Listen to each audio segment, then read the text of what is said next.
My daughter stole $43,000 from my account, thinking I'd never notice. She fled on vacation with her lazy husband and mother-in-law. When I saw their photos abroad, I pieced it together, made one call. And what happened to them at the airport was just the start. The notification on my phone read like a death sentence. Account withdrawal, $43,000. I watched my daughter's Instagram story from a luxury resort in the Bahamas, champagne in hand, posting about finally living the dream. I made one call to my bank, then another to someone who specialized in making dreams turn into nightmares. If you're watching this, hit that subscribe button and let me know in the comments where you're watching from. Trust me, you're going to want to see how this ends. The emergency call came at 6:47 a.m. on a Tuesday. Nothing good ever happens before 7 a.m. unless someone's dead, in jail, or trying to rob you. Mom, something terrible happened. Jessica's voice was shaking. In the background, I could hear Tyler shouting and rushing water.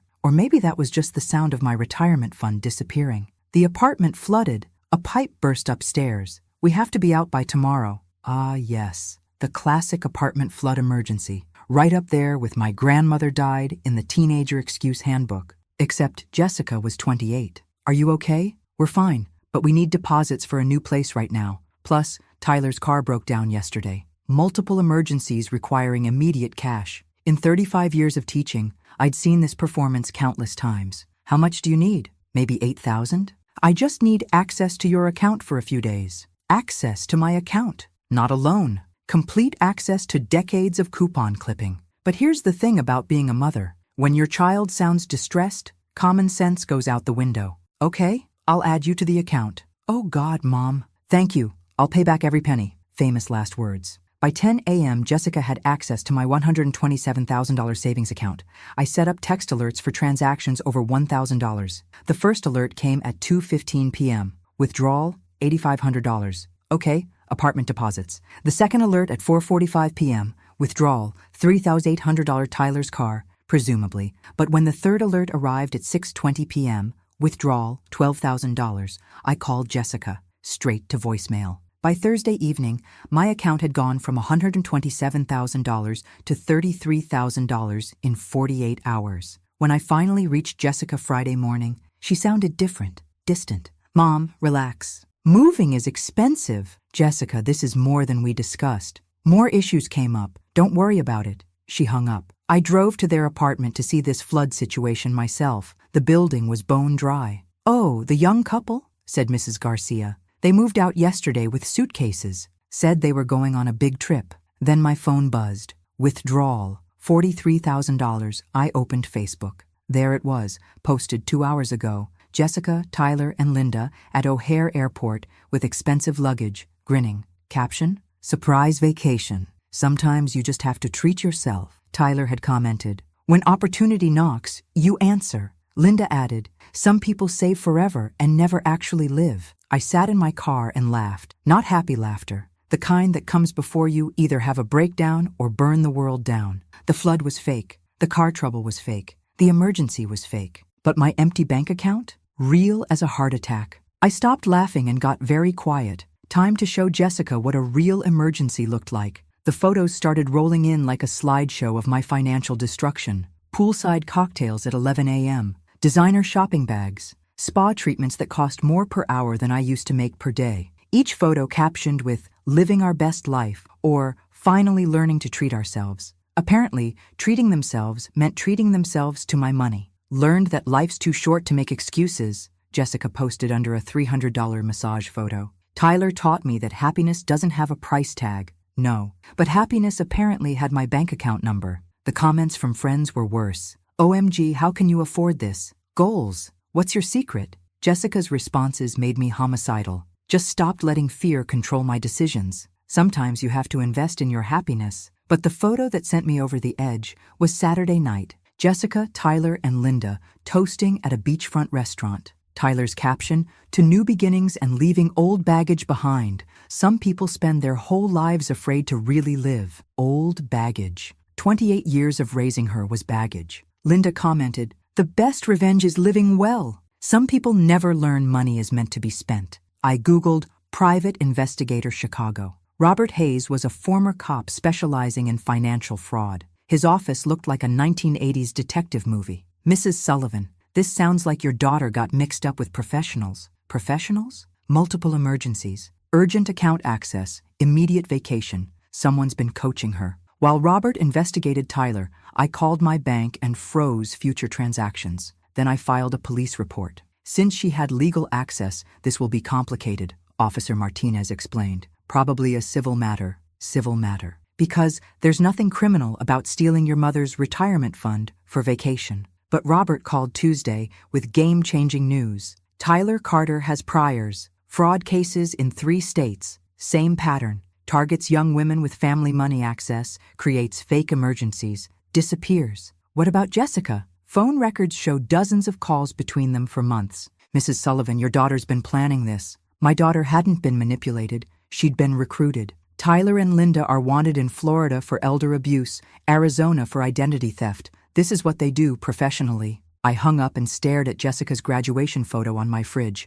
When I was done feeling sorry for myself, I looked in the mirror. The woman staring back had been played by her own child, but she was still standing and about to get creative. I called Robert back. I want them arrested, all 3, and I want it to hurt. What did you have in mind? I smiled. Everything legal and everything devastating. While Jessica posted about her 3rd spa day, I was getting a PhD in revenge. Robert's investigation revealed Tyler and Linda weren't just grifters. They were wanted in multiple states, had outstanding warrants, and owed massive back taxes. Good news. They're already criminals, Robert explained over coffee that could strip paint. Bad news. They've stayed under federal radar. What makes something federal? Wire fraud at $50,000. They took $94,000 from you, plus others. That's FBI territory. FBI territory. I like that sound. I've found 4 other victims. Total theft around $380,000. Over the next days, while Jessica shared couples massage updates, I built a case that would make Perry Mason jealous. I contacted the FBI. I contacted the IRS. I reached out to Tyler's previous victims who were suddenly motivated for justice. But the real breakthrough came when Jessica got drunk and stupid on Instagram Live. Saturday night, clearly wasted, she went live poolside. Hey everyone, Jessica here, live from paradise. I started recording. Just wanted to share how amazing life is when you stop making excuses and start taking what you deserve. Taking what you deserve. Interesting way to describe theft. Tyler leaned in, looking like budget James Bond. Some people spend their lives afraid. We decided to take the leap. My mom always told me to save every penny, Jessica giggled. But Tyler taught me money is meant to be spent, especially when it's just sitting there doing nothing. Just sitting there, like paying for my retirement. Linda appeared with a martini. Young people need to stop waiting for permission. Take what's yours. Exactly, Jessica warmed up. Why should my mom hoard all that money when we could be living our best lives? She's never going to spend it anyway. Tyler got philosophical. Best part is she probably doesn't even know yet. All 3 burst into laughter. Oh, she knows, Jessica giggled. I saw her calling 50 times, but what's she going to do? We're in the Bahamas. 20 minutes of them confessing to federal crimes in HD. When they signed off, Jessica blew a kiss. Don't let anyone tell you that you can't have everything you want. I sent the video to Robert, the FBI, and anyone who might enjoy watching idiots confess to wire fraud. Then I called Paradise Cove Resort. I need to speak with your manager about guests using stolen funds. Within an hour, they'd discovered Tyler used my cloned credit card for upgrades. By Sunday, I'd built a web waiting for their return. Monday morning, I put on my best dress and drove to O'Hare. Time for Jessica's vacation to end. The international arrivals area buzzed with Monday travelers, but I positioned myself with a clear view. Robert stood beside me with FBI agent Sarah Martinez, who looked like she could bench press a car. Everything's coordinated, Martinez said with satisfaction. They'll be detained clearing customs. All 3? All 3. That live stream was a prosecutor's dream. At 10:23 a.m., they emerged looking carefree. Jessica glowed with vacation tan. Tyler strutted like he'd conquered a country. Linda looked like she'd found the fountain of youth. They walked into my welcoming committee. Tyler Carter, you're under arrest for wire fraud. Tyler's smugness vanished. What? This is a mistake. More agents appeared. Linda Carter, conspiracy and fraud. Jessica Sullivan, theft and conspiracy. Jessica dropped her designer luggage and looked around frantically. Her eyes found mine. I gave her a little wave. She mouthed, "Mom?" I smiled and mouthed back, "Surprise, sweetheart." Handcuffs went on. Jessica wasn't the carefree vacationer anymore. She was crying ugly tears. "Mom, help me. This is a misunderstanding." Everyone stared, expecting me to rush to her aid. Instead, I took a selfie with the arrest scene behind me. "Mom, don't leave me!" I posted the selfie. Some people learn consequences the hard way. Justice, just proud mom. Then I walked away. That evening, Channel 7 called. "I have video of Jessica confessing while on vacation," I told them. "Video of her mocking me and laughing about theft." Interested? Very interested. The story aired at 6 and 11 p.m., went national by midnight. Jessica's live stream played everywhere. Daughter mocks mother while spending stolen retirement money trended by Tuesday. Jessica called from jail, sobbing. "Mom, please, I need bail money. A lawyer." I let her cry 30 seconds. "Jessica, you made your choice stealing from me and mocking me publicly. Now live with consequences." "I was drunk. I didn't mean it. Alcohol doesn't create thoughts. It removes filters. You meant every word. I'm your daughter." "My daughter wouldn't steal my future for vacation. You're just someone who looks like her." I hung up. But other families started calling. "Mrs. Sullivan, I saw your story. I think my son's girlfriend stole from me too." Dorothy Chen, 74, Florida. "Tyler took $68,000 through her daughter. By Thursday, I connected with 6 victims across 4 states. Total theft, $380,000. I was the first to fight back. Suddenly, I had an army. Media attention brought speaking opportunities. Saturday morning, I stood before 40 seniors. "My name is Margaret Sullivan. 3 weeks ago, my daughter stole my retirement fund for vacation. Today, she's in federal custody facing 15 years. Let me tell you how to turn getting robbed into getting justice." People surrounded me afterward with their stories. I wasn't just getting revenge anymore. I was starting a revolution. Jessica's lawyer explained her options: plead guilty for 8 years or risk 15 with a jury trial. "What about restitution?" Jessica asked during our first jail visit in 6 weeks. She looked terrible. Orange wasn't her color. $412,000, every penny stolen from all victims, with interest. She went white. "I don't have that." "Then you'll make payments until Social Security, if you live that long. Can't you drop charges? Forgive the debt?" I studied her face. Even in jail, she thought I'd save her. "Remember your live stream? You called me old baggage, said I was hoarding money I'd never spend. I was drunk. That money you thought I'd never spend? I'm spending it. On investigators, lawyers, making sure you face every consequence." "You're really letting your daughter go to prison?" I smiled. "Honey, you created this mess. Clean it up yourself." Robert called with updates that brightened my week.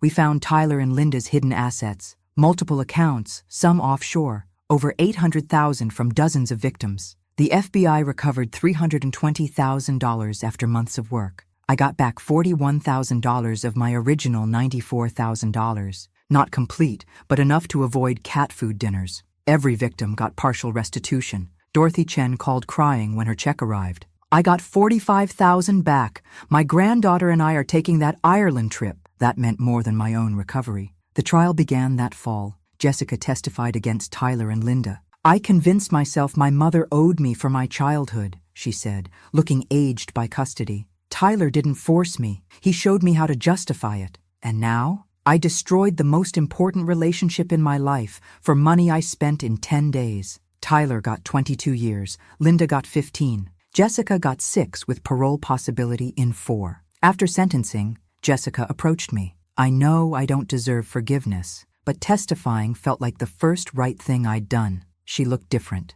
thinner, more serious. "What you did was unforgivable, but what you're doing now matters. Can we try again? Could I trust someone who'd stolen my future? Love someone who'd called me baggage? We can try, but it's different now." "Different how?" "Different like you earn everything from scratch. Different like I never trust you with money again. Different like you prove you're worth having a relationship with." Jessica nodded, tears flowing. "I understand. Not forgiveness. Not yet, but possibility. Sometimes possibility is enough to build on." Jessica served 3.5 years. We exchanged letters but didn't speak. I needed distance. She needed to figure out who she was without charm saving her. Her letters evolved from desperate pleas to genuine reflections. By year 2, she was teaching financial literacy to inmates. By year 3, therapy and job training. After release, she moved to a halfway house and got a nonprofit job helping formerly incarcerated people reintegrate. We met for coffee 6 months later. She looked older,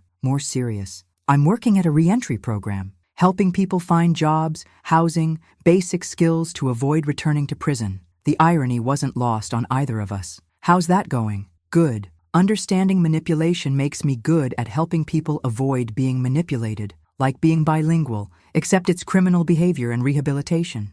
Why this work? It feels like penance. Maybe I can balance some damage I caused. No self-pity, just acknowledgement she owed the world better. Can I ask something? Why meet with me? Because you served time, you're rebuilding responsibly, and you're still my daughter. Those things matter. Do you forgive me? I'm working on it, like physical therapy, except rebuilding trust instead of muscles. Coffee meetings became monthly, then bi-weekly. We carefully avoided discussing the federal case that brought us here. 2 years post-release, Jessica called with surprising news. I've been offered a promotion, running a program helping families affected by financial crimes. What would you do? Work with victims and families, help them navigate legal systems, understand rights, connect with resources, be the person I wish you'd had. Perfect irony. This pays better? Enough for my own apartment, out of the halfway house. Take it? I want to, but wanted to ask about using our story professionally. If Jessica could help even one family avoid our nightmare, it might mean something. Exactly what you should be doing. Jessica started 6 months later. She was surprisingly good. Understanding abuse from both sides made her excellent at helping victims and families heal. Your daughter saved my relationship with my son, one participant told me. She helped me understand he could be sorry and still need consequences. 3 years post-release, Jessica called with reality-questioning news. The FBI wants to interview me about consulting. I nearly choked. The FBI wants to hire you? As a consultant, expanding their family financial crimes unit. They want someone understanding these scams from both sides. They want a former federal prisoner catching federal criminals? Basically, Frank Abagnale did it for decades. I processed my daughter going from prisoner to federal consultant. What do you think? Sounds like the redemption story people write books about and nobody believes. Good or bad? Jessica, if the FBI thinks you can catch people like Tyler and protect families like ours, it's perfect. But this would test whether her prison transformation was real or performance. Time would tell. FBI background checks took a full year. During this time, our relationship evolved from careful politeness toward normal. Monthly dinners became real conversations about everything except her stealing my retirement fund. Mom, she said while cooking, I need to tell you something. I braced for another revelation. The night before the Bahamas, I almost called you, almost confessed everything. What stopped you? Tyler said you'd never understand. You'd call police and I'd go to prison for nothing since we hadn't technically stolen anything yet. But you knew it was wrong. I knew it was wrong. I convinced myself it was justified wrong. She paused. Therapy's hardest part wasn't admitting I was criminal. It was accepting I wasn't Tyler's victim. I was his willing partner. That honesty meant more than any apology. When FBI finally cleared Jessica, they held a ceremony that felt like alternate universe. Ms. Sullivan, Agent Martinez said, your insights already helped solve 2 cases during interviews. You understand how these crimes develop within families. Watching Jessica take an oath to protect people she'd once victimized was surreal, but it felt like justice, transformation, not just punishment. After the ceremony, we walked the lakefront. Ever think what would have happened if you hadn't fought back? If I'd just accepted being robbed? Yeah, Tyler and Linda would still be destroying families. You'd probably still be in prison. I'd be a bitter old woman trusting no one. Instead, Tyler's in concrete boxes where he belongs. You're protecting families. I learned I'm tougher than imagined. Can I ask something? Requests still made me nervous. Would you consider working with FBI Victim Services? You'd help victims navigate legal systems, understand rights, maybe train agents. I'd been doing advocacy informally, but federal programs were serious business. I'm not sure I'm qualified. Mom, you're the most qualified person in America. You survived family financial abuse, got justice, helped victims recover money, turned experience into helping people. She had a point. Would we work together? Sometimes, when appropriate, but you'd work as victim advocate, not as my mother. That distinction mattered. Okay, I'll do it. 6 months later, I stood before 150 federal agents in Washington. Most important thing to understand, family theft victims suffer twice: financial loss and trust betrayal. Your job is helping them get justice for both. Afterward, a young agent approached. Mrs. Sullivan, my grandmother was scammed by my cousin. Too embarrassed to report it. After hearing your story, I'll encourage her to speak up. Good. Shame protects criminals. Speaking up protects families. Over the next year, Jessica and I worked dozens of cases together. She'd interview suspects while I worked with victims. Strange, building professional relationships with someone who'd robbed me, but it worked. We were both good at what we did, actually making a difference. The call came Tuesday morning while I prepared for a Detroit presentation. Mrs. Sullivan, Detective Williams, your daughter's been in an accident. My heart started interpretive dancing. Is she okay? Alive? Serious condition. Drunk driver hit her crossing the street. Northwestern Memorial. I was driving before he finished explaining. Jessica was unconscious, looking like she'd fought a concrete mixer and lost. Left leg in traction, face bruised in impossible colors, enough machines to power aircraft. I sat beside her, took her hand like when she was 7 getting tonsils removed. Hey, sweetheart, Mom's here. She woke 2 days later. Mom? Right here, baby. You stayed? Of course, you're my daughter. Despite everything, that hasn't changed. Jessica started crying, not about legal troubles for once. I didn't think, after everything, you'd come. Jessica, I may not trust you with credit cards, but I'll always love you. Different things. Doctors say months of physical therapy. We'll figure it out. Your apartment has stairs. You can't drive. Need help with basics. You're staying with me until mobile. Having Jessica in my house again after a decade was like hosting a polite stranger who looked like my daughter. But she was different, quieter, considerate, grateful, instead of expecting. During recovery, we talked more honestly than ever. Remember seeing those vacation photos? Your first emotion? Rage. Pure white-hot rage. Not hurt, past that. Fury you'd stolen my future and celebrated like winning a prize. I'm sorry. I know. Will you ever really forgive me? I gave a different answer this time. I already have. Forgiveness isn't feeling, it's choice. I chose forgiveness when I decided our relationship was worth rebuilding. Even though you don't trust me, forgiveness and trust are different animals. Forgiveness is letting go anger. Trust is believing someone won't hurt you again. And you don't believe that. I believe you've changed.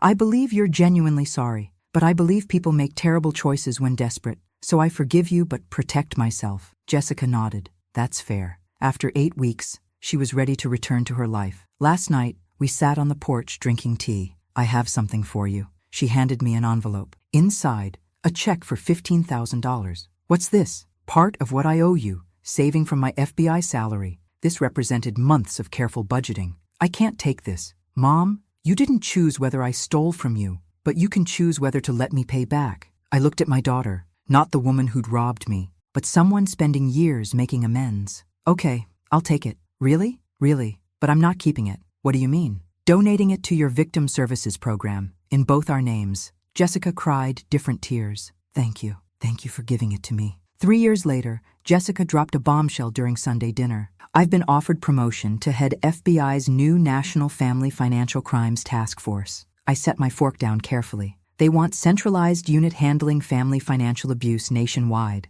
I'd run it from Washington. Pride and terror in equal measure. This was incredible recognition, but Washington was 700 miles away. That's amazing. But it means leaving Chicago, leaving you. We'd built something good, not the same as before, but honest and real. Jessica, this job is perfect for you. What about our Sunday dinners? They have phones in Washington, and airplanes still fly between cities. You'd visit? We'd figure it out like adults who've survived worse than distance. But I had my own announcement. Actually, timing's perfect. Department of Justice wants me heading their National Victim Advocacy Training Program. I'd travel training local law enforcement on financial abuse victims. Jessica's eyes widened. That's incredible. Taking it? Already said yes. Apparently there's demand for people who know how to turn getting robbed by your daughter into teachable moments. We both laughed. First time we'd joked about what happened. 3 months later, I watched Jessica board a plane to Washington. Should have been heartbreaking, but I felt pride. My daughter would protect families across America from exactly our pain. That evening, Robert called. How do you feel about Jessica's promotion? We've come full circle. The person who destroyed families now protects them. You're okay working similar fields? Robert, 9 years ago, Jessica stole my future. Now we're both spending careers protecting other people's futures. If that's not poetic justice, I don't know what is. 6 months later, I got a letter making my week. Dear Mrs. Sullivan, I attended your Phoenix presentation last year. Your talk literally saved my family. My brother-in-law pressured us to invest retirement savings in his guaranteed business opportunity. After hearing your story, I realized he was trying to scam us. We didn't give him money. His business was completely fake. We would have lost everything. Thank you for courage sharing your story. Gratefully, Maria Rodriguez. I put that letter on my refrigerator with dozens of others, then opened my laptop, started preparing my next training program. Because I'd learned, the best revenge isn't destroying people who hurt you. It's using your pain to protect others from experiencing theirs. The call came Saturday morning, exactly 9 years after Jessica decided my retirement fund would make excellent vacation money. Mrs. Sullivan, Director Chen, FBI Financial Crimes Division. We have a situation in Oregon requiring your expertise. The Morrison family case had been national news. Grandparents in their 80s lost their farm after grandson stole $400,000 for cryptocurrency losses. How can I help? Grandparents struggling whether to press charges. They specifically requested you after seeing your 60 Minutes interview. These calls came regularly. Families torn apart by financial abuse, seeking guidance from someone who'd walked through fire. Next flight to Portland. 2 days later, I sat in a farmhouse kitchen smelling of coffee and heartbreak, listening to Eleanor and Frank Morrison make sense of their grandson's betrayal. We raised that boy, Eleanor kept saying. His parents died when he was 12. We gave him everything.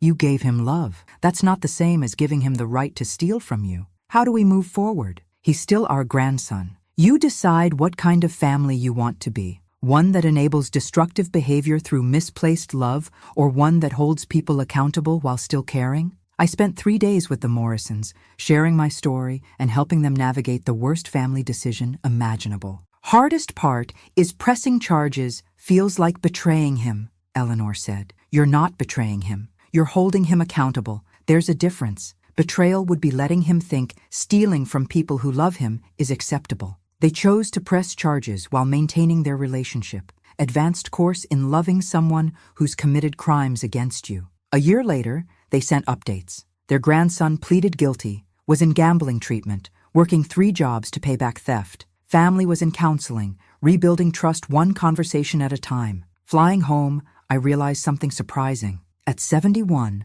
I was genuinely happy. Not simple retirement contentment, but actual happiness. My life had purpose and meaning it never had before. I was protecting families, training law enforcement, helping people understand they didn't have to choose between love and justice. Jessica and I talked weekly, our relationship continuing to evolve. She'd been promoted again, leading a task force that recovered over $75 million for victims. She was in therapy, had healthy relationships, seemed genuinely at peace. Mom, she said during one call, interesting request today. What kind? 60 Minutes wants a follow-up feature about us, about family financial abuse, recovery, radical redemption. They want to show how our story influenced federal policy. Both of us? Both. Follow our work for months, interview families we've helped, show how the system can work when people fight back. More national television was terrifying and exciting. What would we discuss? Everything. The theft, trial, recovery,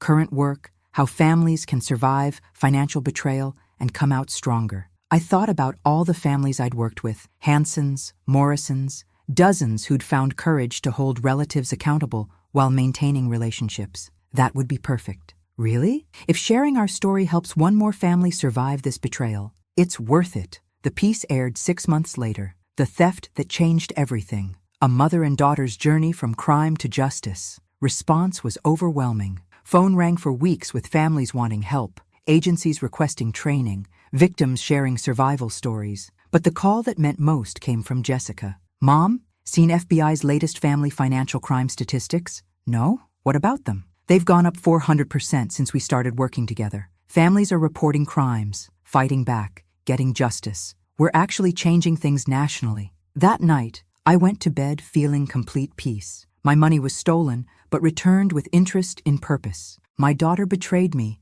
but redeemed herself through service. Our relationship was destroyed, but we built something stronger. The theft was the worst thing that happened to me. Fighting back was the best thing I'd ever done. 2 years later, I prepared for my final major media appearance. At 71, I was ready to step back and focus on writing my book, How to Survive Being Robbed by Your Own Daughter and Other Family Adventures in Federal Court. The Today Show invited Jessica and me to discuss the 5-year anniversary of the National Family Financial Crimes Task Force and its record-breaking $500 million recovery for victims. "Sure you want to retire from speaking?" Jessica asked in the green room. "I've said what I needed about family betrayal and federal justice. Time for other voices, preferably people who didn't get famous for having retirement funds stolen. You'll be missed. Not many people make family financial abuse both educational and entertaining. Good advocates leave while people still want to hear from them." The interview went well. We discussed holding family accountable,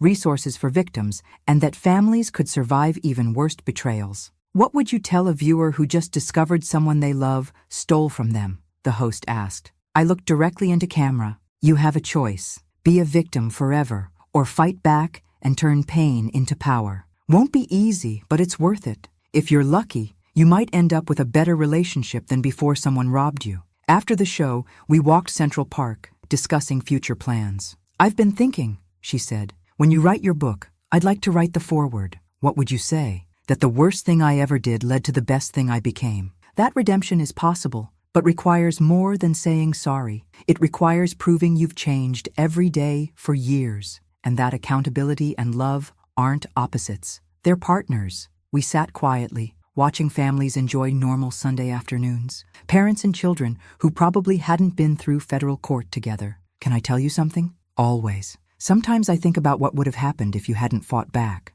"What do you think?" "I'd still be hurting people, maybe in prison for something worse, or dead from whatever criminal activity I graduated to, or just empty, living off others' pain. Instead, I wake up every morning knowing my work matters. I'm protecting families, helping victims, making the world safer, like being given a completely different life. How does that feel? Like I'm finally worthy of being your daughter." I took her hand, noting how different it felt, steadier, more honest, belonging to someone who'd learned the difference between taking and earning. "Jessica, you've always been worthy of being my daughter. You just had to learn to be worthy of yourself." That evening, I received a package with no return address. Inside, a newspaper clipping and handwritten note. Headline: "Mother-daughter team helps FBI recover record $500 million in family fraud cases. Task force credits their work for 400% increase in prosecutions." The note was simple. "Mrs. Sullivan, thank you for showing us love and justice aren't opposites.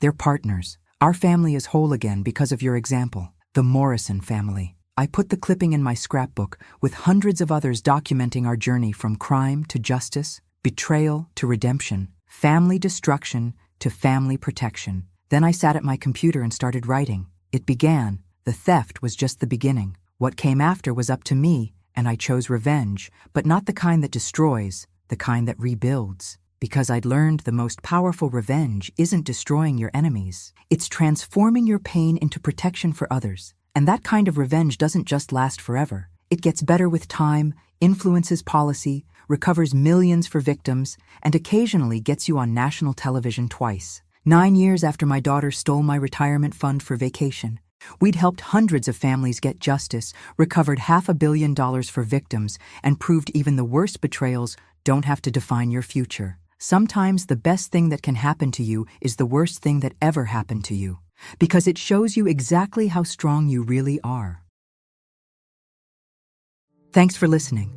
Don't forget to subscribe and feel free to share your story in the comments. Your voice matters.